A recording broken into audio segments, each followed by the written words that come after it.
Gálatas, capítulo de número 3.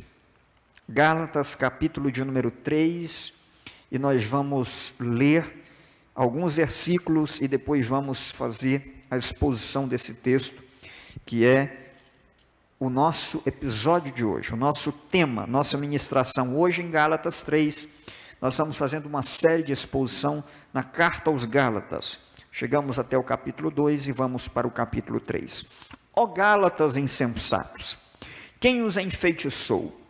Não foi diante dos seus olhos que Jesus Cristo foi exposto crucificado? Gostaria de saber apenas uma coisa: foi pela prática da lei que vocês receberam o Espírito ou pela fé naquilo que ouviram?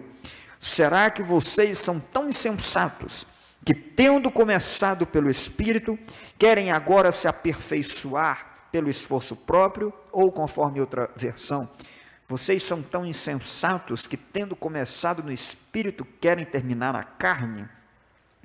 Verso de número 4.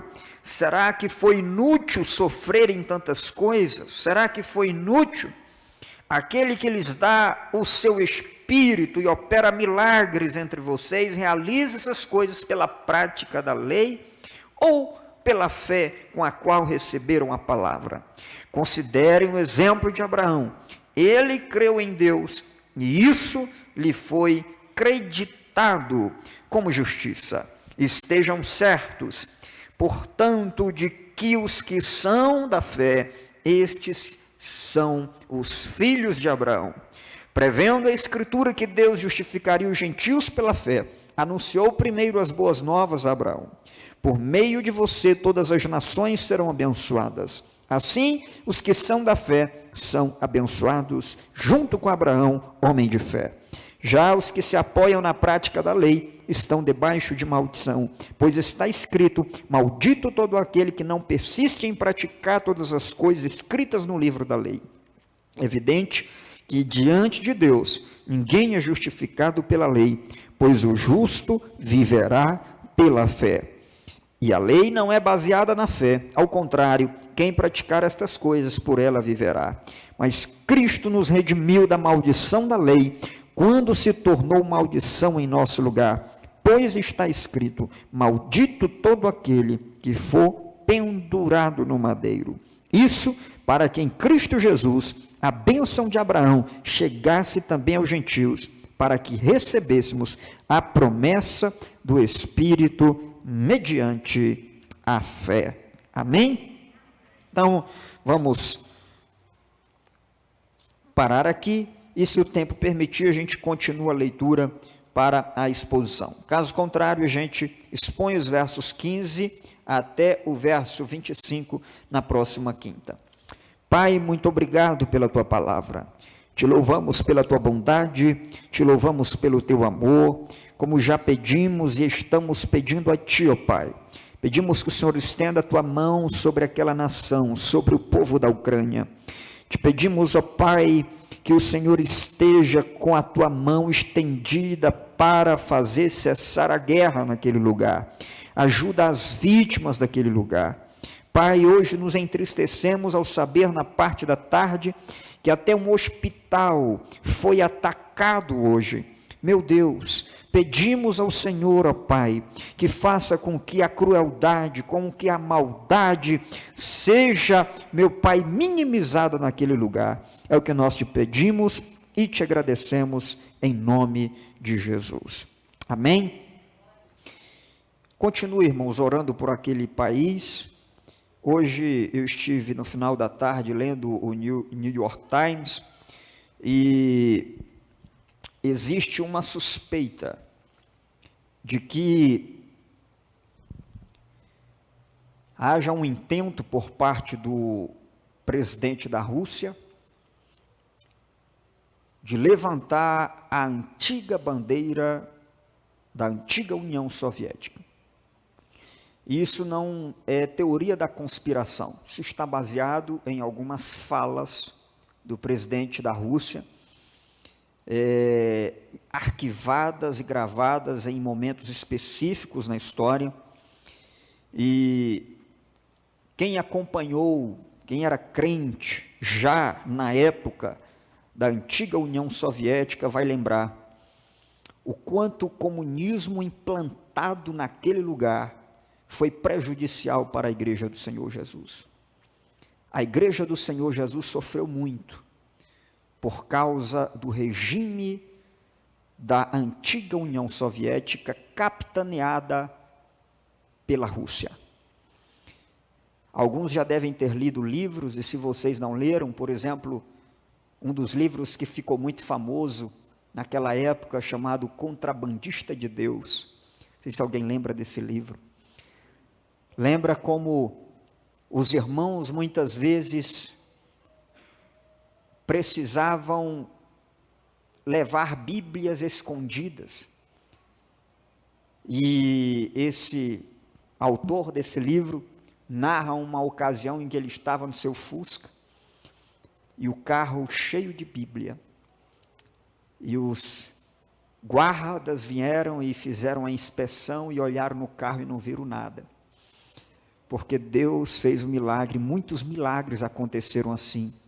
Muita gente foi perseguida, muito crente foi perseguido na Rússia.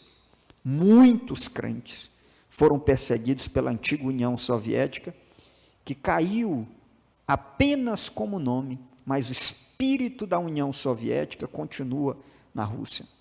Então, oremos, porque tudo aquilo se baseia apenas no interesse, que a Rússia tem, ou no desinteresse que a Rússia tem, de que países ao redor dela façam a sua escolha para a participação de países que antigamente eram chamados de aliados, hoje é chamado de OTAN.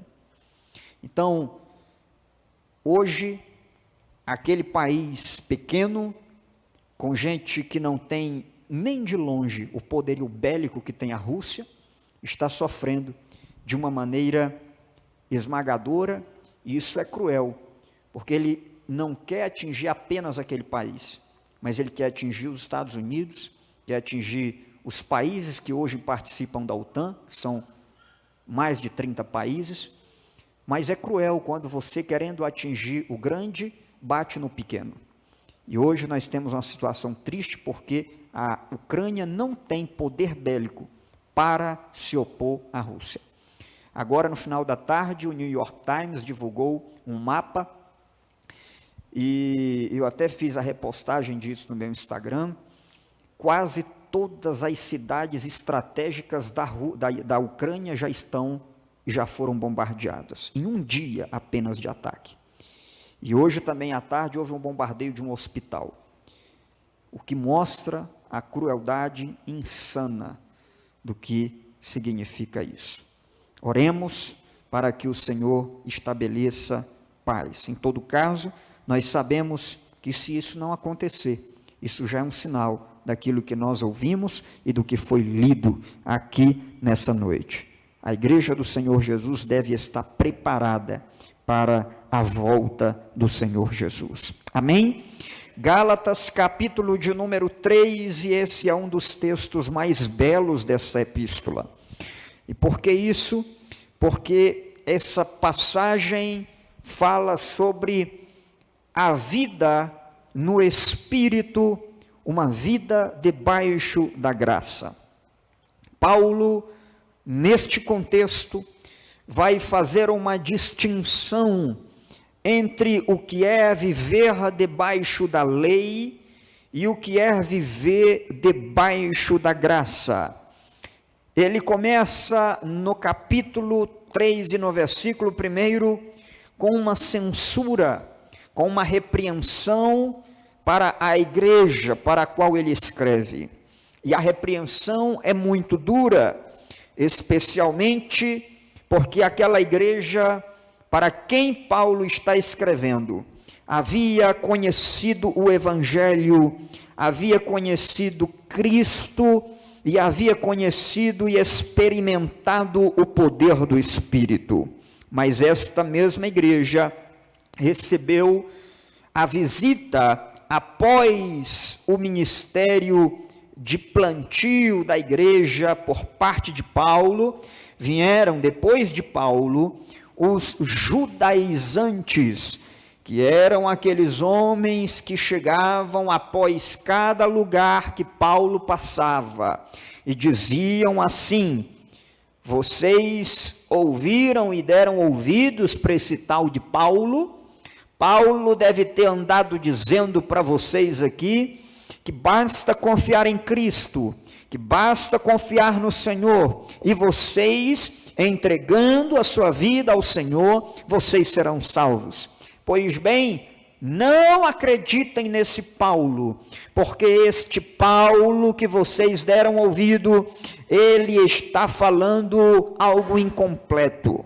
Não, vocês não precisam só confiar em Cristo, é necessário algo a mais, é necessário que vocês pratiquem a lei. Há 613 mandamentos em todo o conjunto, o conglomerado do Pentateuco, da lei, e esses 613 mandamentos precisam ser obedecidos.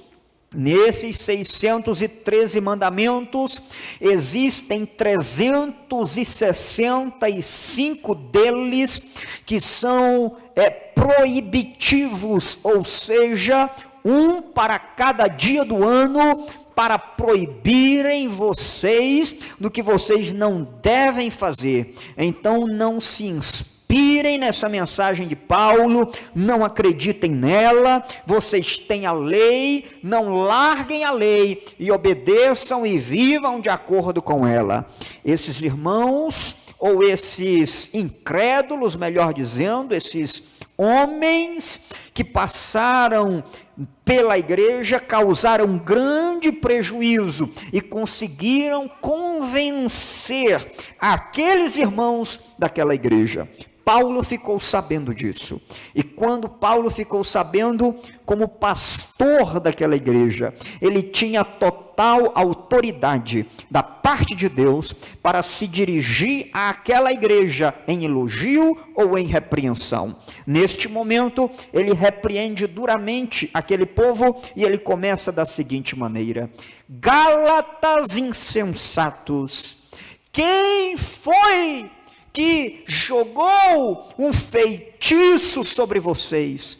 Vocês estão enfeitiçados. Alguém veio, jogou um feitiço e vocês ficaram assim, inebriados, enfeitiçados, porque diante dos olhos de vocês, eu preguei Cristo, eu fiz com que Cristo, mesmo que vocês não estivessem naquele dia, e nem eu estava lá, mas vocês, pela minha pregação, puderam ter uma imagem do Cristo crucificado, e vocês entenderam que bastava acreditar no que Cristo fez por vocês. O evangelho da cruz é este, que Cristo foi crucificado e vocês precisam entregar-se. A vida cristã começa com entrega, a vida cristã começa com sacrifício, a vida cristã começa com o esvaziamento das minhas próprias convicções, e eu passo a confiar no Cristo crucificado. Ou seja, ao olhar para a cruz, eu preciso entender que Cristo foi crucificado por minha causa. Ao olhar para a cruz, eu preciso entender que eu não tinha justiça própria para me salvar, mas ele se tornou pecado, ele se tornou alvo da justiça de Deus. E aí os reformadores gostavam de dizer, ele se tornou o que ele nunca foi, pecado, para que nós nos tornamos o que nós nunca fomos, justos. Ele nos deu a sua justiça. Quando nós olhamos para a cruz e acreditamos e confiamos que Cristo morreu em nosso lugar, nós temos a total e completa convicção de que fomos salvos pela ação exclusiva da graça de Deus. Ao olhar para a cruz, nós entendemos que acontece exatamente aquilo que está nas bem-aventuranças. As bem-aventuranças começam dizendo assim: bem-aventurados os pobres de espírito, porque eles herdarão o reino dos céus. Por que a Bíblia diz isso? Bem-aventurados os pobres de espírito, porque os pobres de espírito são aqueles que reconhecem: Senhor, eu não posso ser salvo porque eu não tenho condições de pagar a minha dívida, mas eu entendo, eu reconheço que o Senhor pagou a minha dívida em meu lugar. Eu sou um mendigo espiritual. A palavra grega usada nas bem-aventuranças não é pobre, é mendigo, e o mendigo é aquele que não tem dinheiro nem mesmo para a sobrevivência. O pobre pode se manter, ainda que não viva como poderia ou deveria viver, mas o mendigo, até para se alimentar, precisa de ajuda. E a palavra lá é esta: bem-aventurados mendigos de espírito. Quem são? São aqueles que chegam diante de Deus e dizem: Senhor, as minhas mãos estão vazias, se o Senhor quiser me salvar, o Senhor precisa primeiro me dar. Se o Senhor quiser algo de mim, o Senhor precisa primeiro me dar, para depois eu te oferecer, porque eu não tenho nada de mim mesmo que eu possa te oferecer para te agradar. Diz a Bíblia que as melhores obras de qualquer ser humano são como trapos de imundícia. Não há justiça nossa, não há justiça em nós de forma alguma. Portanto, o evangelho da cruz é o evangelho que nos despoja da nossa autoconfiança. O evangelho da cruz é o evangelho que nos despoja da confiança em nós mesmos. O evangelho da cruz é que faz com que o ser humano confie exclusivamente naquilo que Deus fez por nós. Versículo de número 1 de Gálatas, capítulo 3, Paulo está dizendo: eu anunciei este evangelho para vocês. Mas eu tenho uma pergunta para vocês, e a pergunta é esta: quando vocês vieram a Cristo? Até porque ninguém vem a Cristo sem a ação de quem, gente? Sem a ação de quem, gente? A Bíblia diz que o Espírito de Deus é quem convence de quê? Do pecado, na justiça e do juízo. Ou seja, quem convence o homem de pecado é o Espírito Santo. Quem traz o homem a Cristo é o Espírito Santo. Quem faz o homem se prostrar diante de Cristo é o Espírito Santo. Quem faz o homem abandonar seus pecados é o Espírito Santo. Quem faz o homem querer ter comunhão com Deus é o Espírito Santo. Quem faz o homem querer orar é o Espírito Santo. Quem faz o homem ter vontade do céu é o Espírito Santo. O Espírito Santo, diz a Bíblia, é quem efetua em vós o querer e eu efetuar. Porque você deseja ser santo cada vez mais, porque o Espírito Santo está em você. Por que você deseja o céu? Porque o Espírito Santo está em você. Por que você repudia a maldade e a injustiça dos grandes contra os pequenos? Porque o Espírito Santo está em você. O Espírito Santo é quem nos aproxima da cruz. E Lutero disse isso com muita propriedade. Lutero disse: como é que eu, em 2022, olho para uma cruz que existiu na história há 2000 anos. Eu estou parafraseando, porque é claro, Lutero viveu no século XVI, mas ele faz a seguinte pergunta: como é que a cruz de Cristo, historicamente há muitos séculos, se torna minha? Como é que eu consigo acreditar hoje que Cristo morreu por mim, sendo que eu não estava lá, sendo que eu não vi, sendo que eu não contemplei, sendo que aquela cruz pode pode, segundo a mente de alguns, não ter sido por nossa causa. Como é que nós dissemos, aquela cruz foi por mim? Por que dissemos isso? Sabe por quê? Porque é o Espírito Santo, disse Lutero, que leva o crente até a cruz, e é o mesmo Espírito Santo que traz a cruz até o crente. É o Espírito Santo que faz o crente contemplar a cruz. É o Espírito Santo que faz o crente ter fé de que aquela morte foi uma morte salvífica. É o Espírito Santo que faz o crente abrir o seu coração para dizer: eu aceito esta salvação. É o Espírito Santo que abre a alma, a mente do crente para dizer: eu quero mais do que isso. É o Espírito Santo que faz o crente dizer: eu estou crucificado com Cristo, e a vida que eu vivo agora, não vivo mais eu, mas eu vivo pela fé no Filho de Deus. É o Espírito Santo. Ninguém de vocês são crentes pelo poder de vocês, mas pelo poder do Espírito. Ninguém disse para vocês, para você ser crente, ser salvo, você vai ter que fazer uma procissão de 15 dias. Para você ser salvo, você vai ter que fazer uma penitência. Ninguém disse para você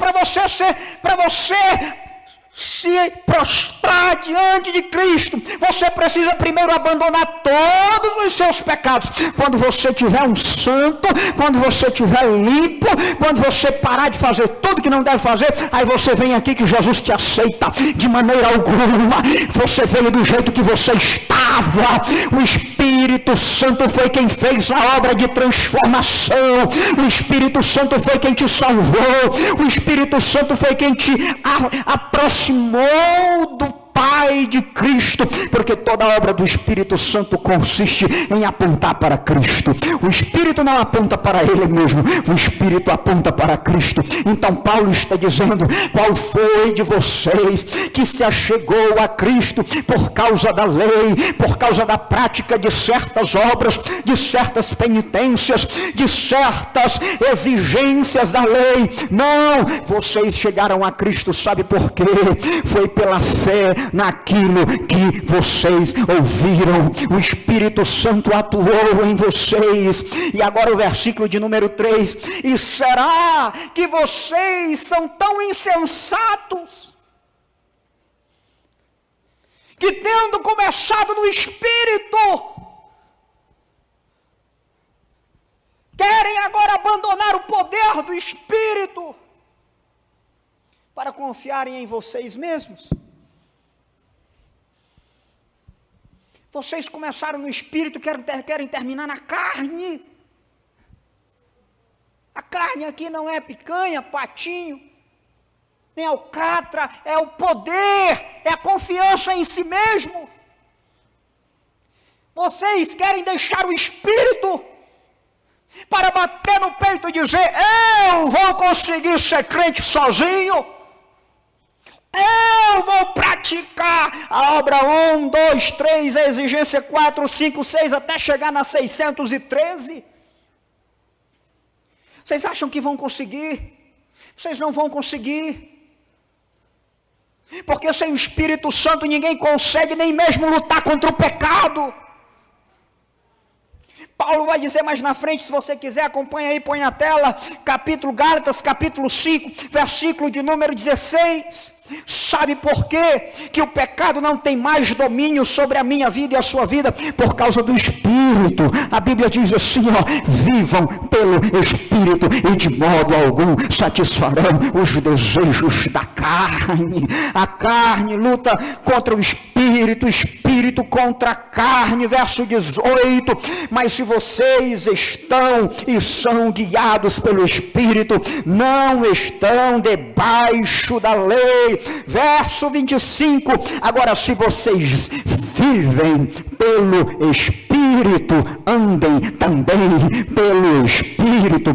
Se vocês um dia aceitaram a Cristo porque o Espírito Santo agiu em vocês, não larguem o Espírito, não abandonem o Espírito, não pensem que o Espírito só é útil para você quando você vem à frente. Pronto, o Espírito me convenceu, pode deixar Espírito, agora é comigo, agora é com esse crente, eu vou dar conta.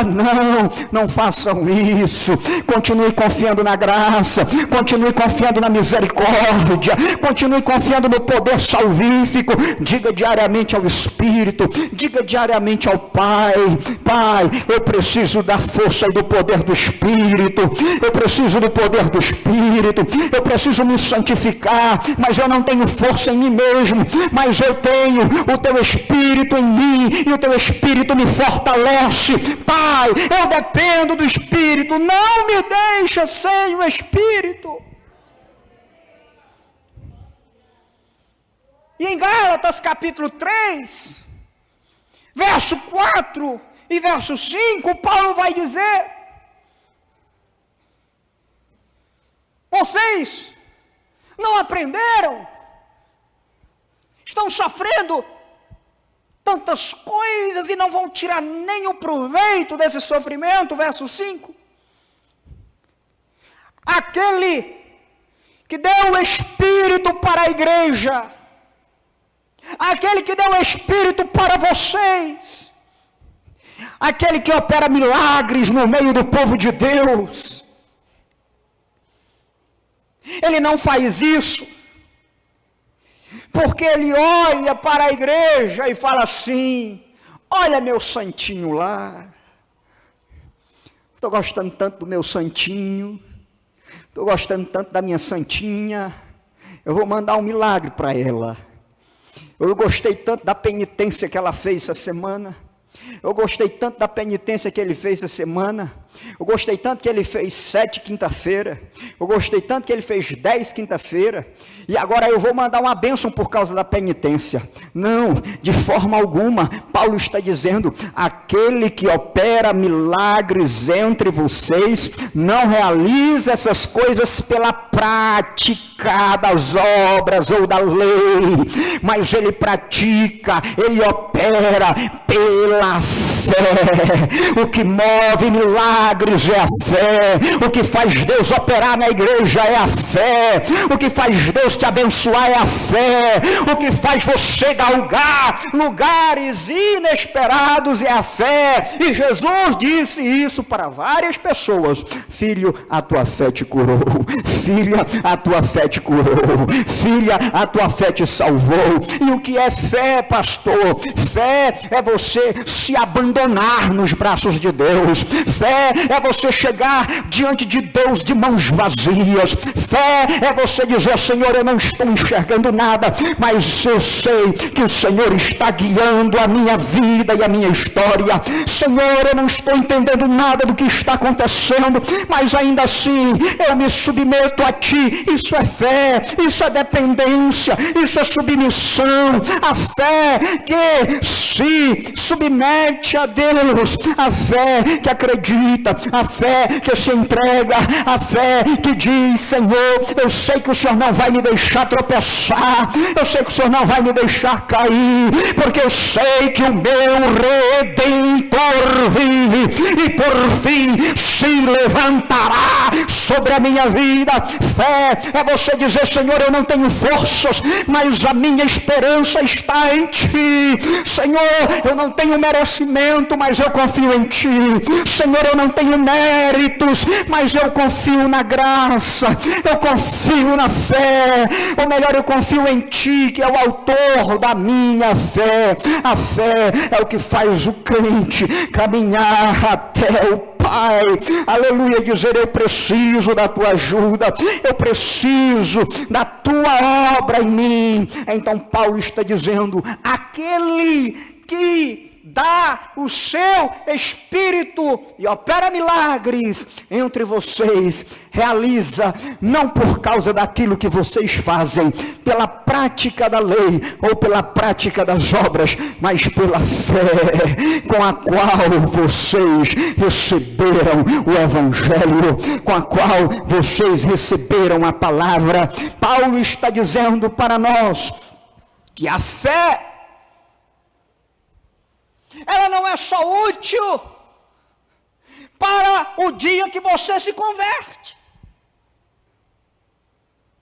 Você teve fé em Cristo, veio a Cristo, entregou sua vida a Cristo. Mas e agora? Parece que a gente se esquece que nós dependemos dessa fé para viver. Tem gente que só reconhece os seus pecados no dia que aceita Jesus, nunca mais acha que é pecador, nunca mais se prostra diante da cruz, nunca mais chora pelos seus pecados.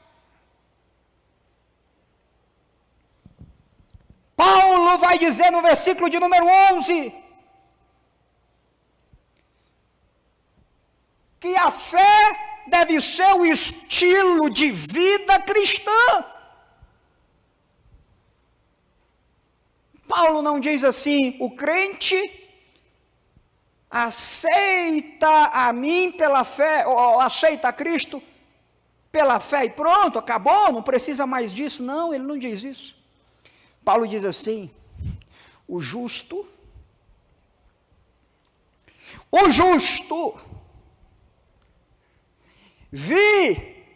verá pela fé. Paulo está dizendo que se o justo não tiver fé, a vida dele vai ficar difícil mais do que já poderia ser. O que torna a vida cristã, o que torna a sua vida uma vida de esperança, é você saber que tem um Deus que é teu Pai, que é Rei dos Reis, Senhor dos Senhores, e que cuida da tua vida. E Paulo diz no versículo de número 6, olhem para Abraão. Abraão creu em Deus,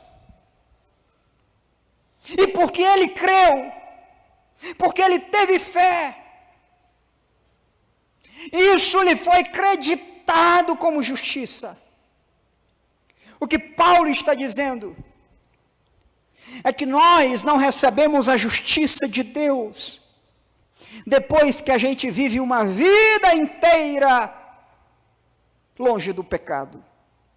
Não é assim que nós aceitamos a Cristo hoje e Deus fica olhando para nós e dizendo assim, deixa eu ver como é que você vai viver. Se você nunca mais errar, talvez um dia eu te dou um certificado de justo. Mas se você voltar a errar, voltamos a estaca zero e eu começo a te observar de novo. Não. Paulo está dizendo assim, que no momento em que nós confiamos a nossa vida em Deus, a Deus, no momento em que Abraão creu em Deus, a Bíblia diz que Deus creditou justiça na conta dele. Isso é o que nós chamamos na teologia e na Bíblia de justificação. Sabe o que quer dizer isso? Deus olha para você, não pelo que você vai fazer. Deus olha para você e fala assim, meu filho, eu vou te dar um certificado de justificado. E aí você fala, pastor, o que é esse certificado? Esse certificado diz assim, que por causa das obras de Cristo, Cristo adquiriu justiça para a sua vida. Você não é um justo ainda completo, 100%, mas você é justificado. Por que você é justificado? Porque Deus justificou você. O juiz de toda a terra justificou você. Por que Ele justificou você? Ele justifica você quando você vive pela fé. Como assim, pastor? Enquanto você está dizendo: Senhor, eu errei, mas me perdoa, me ajuda a melhorar, eu quero ir para o céu, me ajuda a levantar, me corrige, eu não quero cometer esse pecado de novo. Senhor, me coloca de pé. Senhor, eu confio na obra da cruz. Não deixe o teu Espírito Santo se entristecer dentro da minha vida. Não deixe o teu Espírito Santo se apagar dentro de mim. Senhor, eu preciso de ti. Aí o Senhor olha para você. No momento que você confessa os seus erros, os seus pecados, está perdoado. E o certificado não está revogado. Porque quando eu te dei o certificado de justificado, eu vi a tua vida no começo, no meio e no fim. Deus olhou para a sua vida, Deus olhou para a nossa vida, e Ele já viu o dia que a igreja será transformada, glorificada, exaltada, arrebatada. Aleluia! Glória ao nome do Senhor Jesus. Deus justifica o crente quando o crente se entrega de verdade. E aí Paulo vai dizer: fiquem certos de uma coisa, verso 7, que os que são da fé são os filhos de Abraão. Os filhos de Abraão não são os judeus. Os filhos de Abraão são aqueles que, como Abraão, creem em Deus e na sua obra salvífica. Prevendo que Deus justificaria os gentios pela fé, anunciou primeiro as boas novas a Abraão, quando ele disse: por meio de vocês todas as nações serão abençoadas. Mas agora eu quero dizer uma boa notícia para a igreja, verso 9. A igreja da Galácia, a igreja de Taguatinga. Assim os que são da fé serão abençoados junto com Abraão, homem de fé. E Paulo vai explicar isso. Como que ele vai explicar isso? Ele vai explicar isso no verso 16. Ele diz assim: assim, as promessas foram feitas a Abraão e ao seu descendente. A Escritura não diz e aos seus descendentes, porque se a Escritura tivesse dito aos seus descendentes, estaria se referindo a todos os judeus de sangue. Mas a Bíblia diz ao seu descendente, dando a entender, como é que diz a Bíblia? Que se trata de um só. Quem é? Cristo. Verso de número 17, ou seja, ou melhor, deixa aí no versículo de número 16, o que ele está dizendo com isso? Ele está dizendo o seguinte, que a promessa foi feita a Abraão e ao seu descendente. E o seu descendente, segundo Paulo, é quem? É Cristo. Logo, todos os que vão ser alcançados por essa promessa são aqueles que se encontram em Cristo. Quem está em Cristo recebe as promessas de Abraão.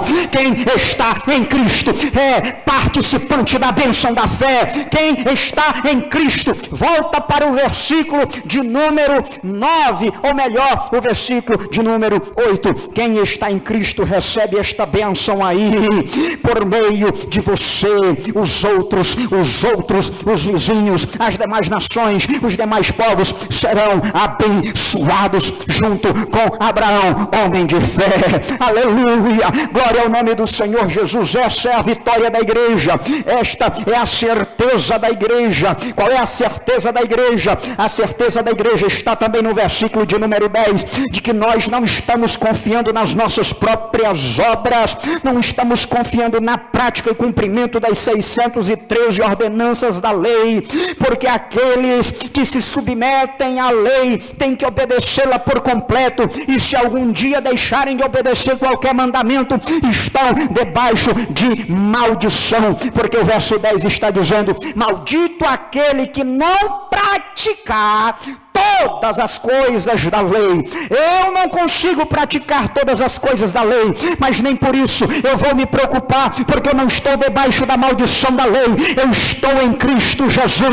Eu estou em Cristo Jesus. Aleluia! E é evidente de que diante de Deus ninguém é justificado pela lei, porque eu não vivo pela lei, eu vivo pela fé. A lei foi cumprida em Cristo, e o verso 13 vai dizer: a igreja não precisa se preocupar com a maldição da lei. Sabe por quê? Porque Cristo redimiu a igreja da maldição da lei, quando Cristo um dia disse: eu receberei em mim toda a maldição da lei, para que você seja salvo. Cristo se tornou maldição em nosso lugar, pois está escrito: maldito aquele que for pendurado no madeiro.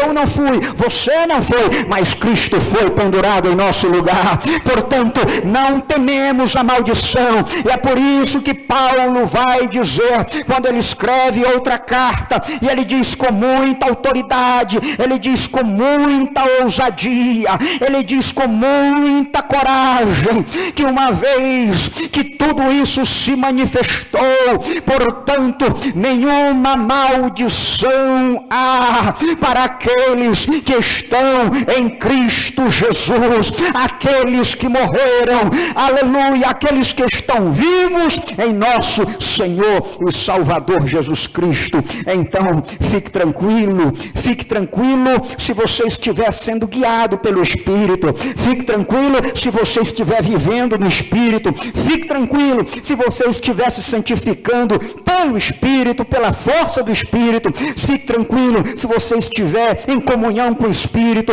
fique tranquilo se o Espírito estiver morando dentro da sua vida, porque o Espírito de Deus dentro de você é a certeza de que Deus quer você no céu. O Espírito de Deus dentro de você é a certeza de que Ele não abre mão da sua vida, Ele não abre mão da sua história. É o que diz Paulo em Colossenses, capítulo de número 1, quando ele escreve, ou melhor, no versículo de número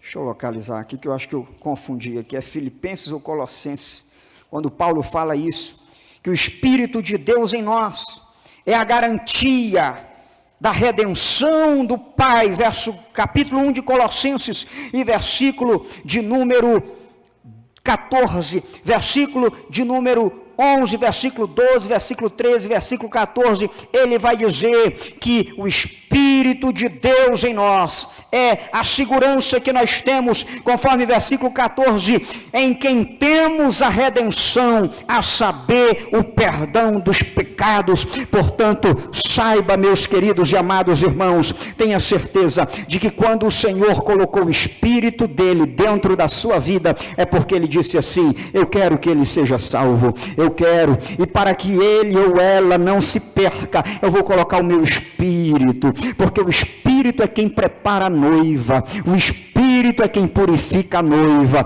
o Espírito é quem está alertando a noiva para o grande dia da redenção, que temos certeza que não está longe. Que Deus nos abençoe nessa noite, que